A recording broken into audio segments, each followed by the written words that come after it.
నేను వాళ్ళని ఎప్పటికీ క్షమించను. వాళ్ళు నన్ను అంతలా బాధపెట్టారు. బయటికి ప్రార్థన చేస్తున్నావు కానీ లోపల మాత్రం ఆ మనిషి మీద అసూయ, కోపం అనే విషయాన్ని మోస్తున్నావు. మరి నీవు చేసిన వేల తప్పులని దేవుడు క్షమించాలని ఎలా కోరుకుంటావు?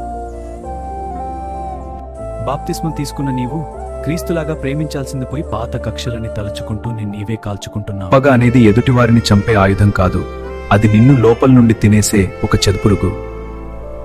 మనుషుల అపరాధములను మీరు క్షమించిన ఎడల మీ పరలోకపు తండ్రి మీ అపరాధం క్షమించును.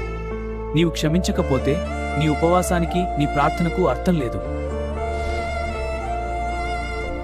ఈరోజు నీ మనసుని గాయపరిచిన ఆ మనిషి పేరు తలుచుకుని, దేవా నా వల్ల కావడం లేదు, కానీ నీ ప్రేమ కోసం నేను వారిని క్షమిస్తున్నాను. క్షమించడం అంటే వాళ్ళు గొప్పవాళ్ళని కాదు, నీవు దేవుని బిడ్డవని అర్థం. ఆ భారము దించే, నీ మనసు తేలిపోతుంది. పగను వదిలేద్దాం, ప్రేమను పంచుదాం.